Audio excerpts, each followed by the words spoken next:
మన యాప్లో డిఎస్సికి సంబంధించినటువంటి కంప్లీట్ టెస్ట్ సిరీస్ అనేవి అవైలబిలిటీలో ఉన్నాయి. ఆల్ సబ్జెక్ట్స్ సంబంధించి ఉంటాయి. థర్డ్ టు ఎయిత్ ఉంటాయి. న్యూ సిలబస్ బేస్ చేసుకుని 9th ఓల్డ్ న్యూ 2 ఉన్నాయి. 10th కూడా 2023 సంబంధించిన సిలబస్ ఉంది. ఈ విధంగా మీకు సైకాలజీ, విద్యా దృక్పథాలు, మెథడాలజీ, జీకే, కరెంట్ అఫైర్స్ కూడా మీకు అవైలబిలిటీలో ఉంది. అందరూ టాపిక్ వైజ్ అందిస్తున్నారు, కానీ ఈ విధంగా క్లాస్ వైజ్, లెసన్ వైజ్ అందులో కూడా ఇప్పుడు థర్డ్ టు ఎయిత్ అనుకోండి, ఇట్లా సబ్జెక్ట్ వైజ్ మళ్ళీ దాంట్లోనూ మీకు క్లాస్ వైజ్, లెసన్ వైజ్ అనేది ఉంటుంది. First lesson, second lesson, third lesson, ఈ విధంగా ఉంటుంది అనమాట. ఎవ్రీ లెసన్ కవర్ అవుతుంది. ఈ విధంగా 3rd నుంచి 8th వరకు ఫుల్ సిలబస్ ఉంటుంది. 9th 10th లింక్ టాపిక్స్ అనేటివి లెసన్ వైజ్ ఉంటాయి. సో చాలా యూజ్ అవుతుంది. ఎవ్రీ లెసన్ అనేది కవర్ అవుతుంది మీకు. చూడండి, యాప్ డౌన్లోడ్ చేసుకొని ఇక్కడ రెడ్ కలర్లో ఉండేదంతా మీకు ఫ్రీ కంటెంట్ అండి. ఆల్రెడీ ఫ్రీ టెస్ట్లు కూడా కొన్ని ఉన్నాయి. రాయండి, నచ్చితేనే పర్చేజ్ చేసుకోండి.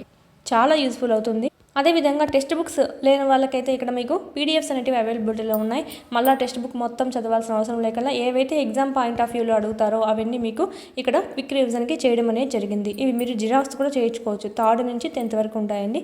జిరాక్స్ కూడా చేయించుకొని ఇవి మీరు జిరాక్స్ చేయించుకోవడం, చదవడము, వీటికి వచ్చి టెస్ట్ సిరీస్ అనేది ప్రాక్టీస్ చేసుకోవడం చేశారంటే కనుక మీకు ఇన్ టైంలో సిలబస్ అంతా కంప్లీట్ అవుతుంది. ఓకే, సైకాలజీ సంబంధించి ఓన్లీ 1 రూపీతో మీకు 100+ టెస్ట్లు అనేవి ఉన్నాయి. 1000+ బిట్స్ అనేవి కవర్ అవుతాయి. చూడండి, ఇది కూడా మీకు యూజ్ అవుతుంది. ఓన్లీ సైకాలజీ ఉంటుంది.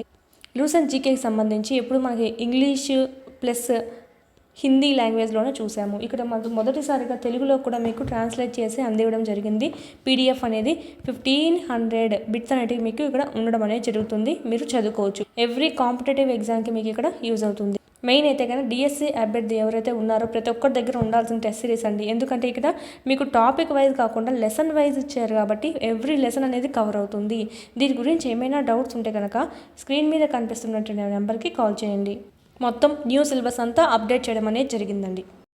పేరులోనే ఉంది పిల్లల గ్రాహ్యక పరీక్ష.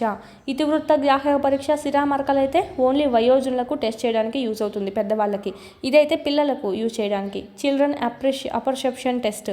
ఇందులో మనకు 3 నుంచి 10 సంవత్సరాల పిల్లవాళ్ళకి టెస్ట్ చేస్తాం. అది కూడా ఓకేనా. ఇది మనకు రూపొందించింది ఎల్ బెల్లాకు, ఎస్ బెల్లాక్ అండి. ఇది మనకు రోషాంక్ గుర్తుంటుంది ఎట్లాగో సిరామర్కల్ టెస్ట్ పేరులోనే ఉంటుంది కాబట్టి. ఈ ట్యాట్ అయితే ముర్రే మోర్గాన్ అని చెప్తాం. ఒకేసారి చూసుకోండి, రిపీట్ చేసుకోండి, బాగా గుర్తుంటుంది. క్యాట్ అయితే బెల్లాకు ఎల్ ఎస్.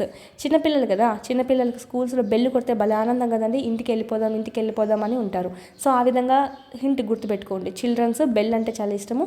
ఎప్పుడు కొడతారు, ఇంటికి అని ఉంటుందండి. మనం కూడా చిన్నప్పుడు అలాగే ట్రై చేసుకున్నాం. సో ఎల్ బెల్లాకు, ఎస్ బెల్లాకు రూపొందించారు.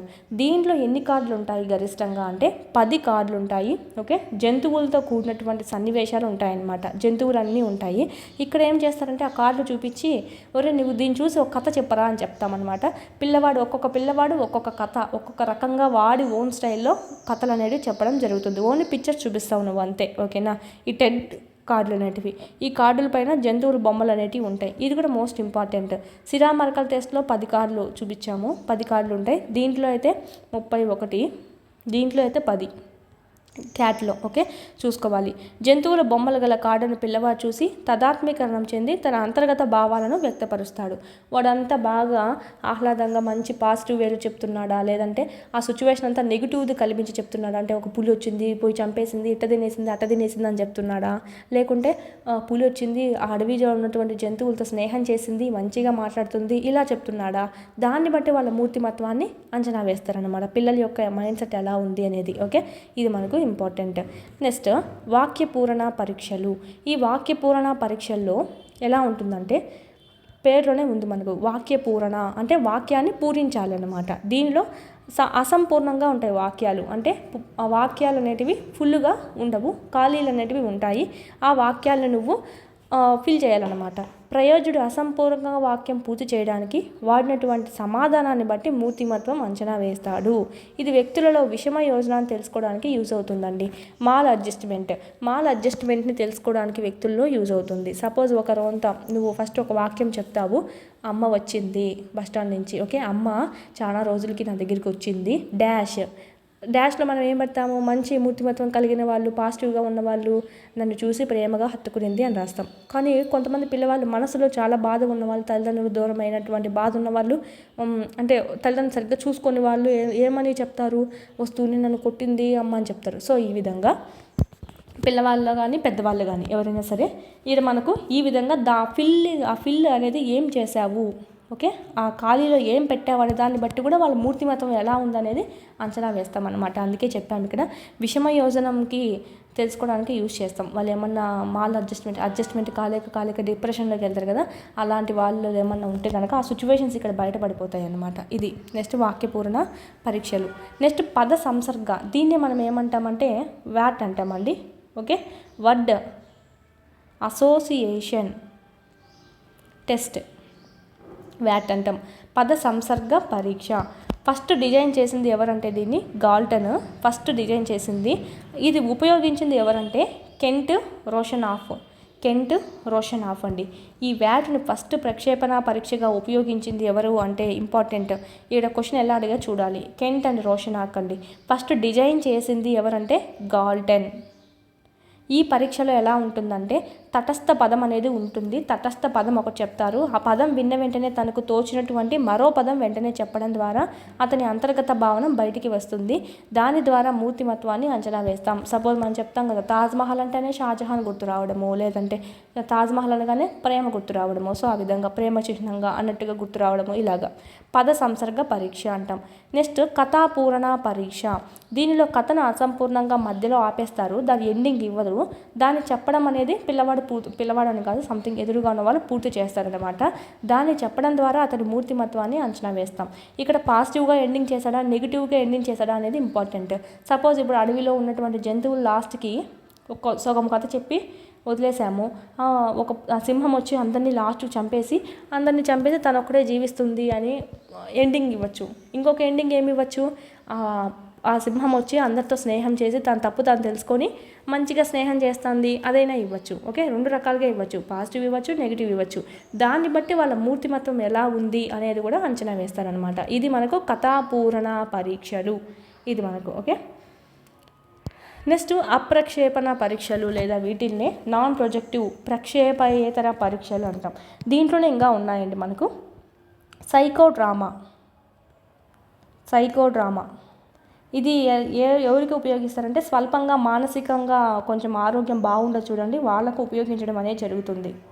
నెక్స్ట్ స్థితి, దీంట్లోనే ప్రక్షేపణలోనే ఉంటాయి ఇవన్నీ.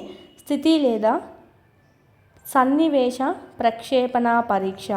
ఇది ఎలా ఉంటుందంటే ఇది లాస్ట్ టైం వచ్చినటువంటి బిట్. ఒక సన్నివేశంలో నటించమని చెప్తామన్నమాట, దాని ద్వారా వాడి మూర్తిమత్వాన్ని అంచనా వేయడం అనేది జరుగుతుంది. ఓకే, ఒక సన్నివేశం ఇచ్చేస్తాం, పేరులోనే ఉంది మనకు సన్నివేశం అని.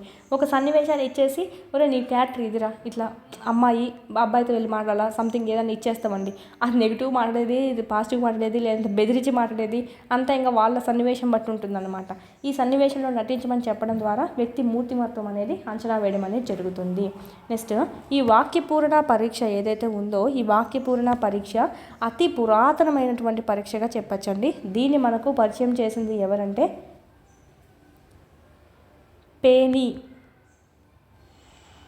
పేనీ అండ్ టెండల్ అండి. ఇవ్వలేదు కానీ చూసుకోండి, అకాడమీలో అయితే ఇవ్వలేదు కానీ వేరే బుక్స్లో మనకి ఇచ్చారు. మూర్తిమత్వానికి చెందినటువంటి వాక్యాలు అనేవి పూరించాల్సి ఉంటుంది. పేనీ అండ్ టెండల్, ఇది అతి పురాతనమైన పరీక్షగా చెప్పచ్చు. ఈ క్రింది ప్రక్షేపణ పరీక్షల్లో అతి పురాతనమైన పరీక్ష ఏది అని అడుగుతారు. వాక్య పూరణ పరీక్షలు ఈజ్ ద రైట్ ఆన్సర్. ఇది నెక్స్ట్ మనకి అప్రక్షేపణ పరీక్షలు. మన యాప్లో అకాడమీ టెక్స్ట్ బుక్ సంబంధించి సైకాలజీ ఓకే పూర్తి వీడియోస్ అనేవి ఉన్నాయి. బుక్ అంతా ఎక్స్ప్లెయిన్ చేయడం జరుగుతుంది మీకు.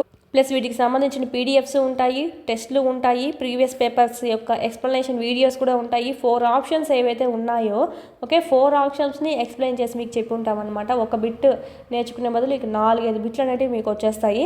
కేవలం 99 రూపీస్కి మీకు ఇక్కడ అందివ్వడం జరుగుతుంది. తెలుగు అకాడమీ పుస్తకం అండి, చాలా మీకు ఎక్కడ దొరకట్లేదు బుక్ స్టాల్స్లో కూడా. సో ఇక్కడ మీరు చూసినట్టయితే మీకు ఇక్కడ పూర్తి వీడియోస్ అన్నీ ఉంటాయి, అదేవిధంగా టెస్ట్లు ఉంటాయి, ప్రీవియస్ బిట్స్ ఎక్స్ప్లెనేషన్స్ ఉంటాయి. ఇక్కడ మీకు చూసినట్టయితే క్లాస్ ఆల్రెడీ ఫ్రీ కంటెంట్ ఉందండి. ఎవరైనా ఇంకా వినని వాళ్ళు ఉంటే కనుక విని ఆయన పర్చేజ్ చేసుకోవచ్చు. ఫ్రీ కంటెంట్ కూడా ఉంది, ఒకసారి వినండి. సైకాలజీ సంబంధించినటువంటి ఫస్ట్ చాప్టర్ శిశు వికాసము, సెకండ్ వైయక్తిక భేదాలు, అభ్యసనము, మూర్తిమత్వము, ఈ విధంగా మీకు చాప్టర్ వైజ్ దాంట్లోనూ మళ్ళీ టాపిక్ వైజ్ ఈ బుక్లో ఏవైతే ఉందో మీకు ఎక్స్ప్లెనేషన్ చేయడం అనేది జరుగుతుంది. అదేవిధంగా వాటికి సంబంధించి ఎవ్రీ చాప్టర్ సంబంధించి బిట్స్ ఎక్స్ప్లెనేషన్ కూడా మీకు అక్కడ ఉండడం అనేది జరుగుతుంది. సో చూసుకోండి, ఓన్లీ 99 రూపీస్కి మీకు అందివ్వడం అనేది జరుగుతుంది. లింక్ అనేది కింద డిస్క్రిప్షన్లో ఇచ్చున్నాం, డౌన్లోడ్ చేసుకోండి. ఆల్మోస్ట్ మన వీడియోస్లో నుంచి ప్లస్ అకాడమీ టెక్స్ట్ బుక్లో నుంచి ఎక్కువగా రిపీట్ అయిన ప్రీవియస్ బిట్స్ అనేవి. సో ఈ అవకాశాన్ని వినియోగించుకోండి. ఏమైనా డౌట్స్ ఉంటే కనుక కాల్ చేయండి స్క్రీన్ మీద కనిపిస్తున్నటువంటి నెంబర్కి కోర్సెస్ గురించి.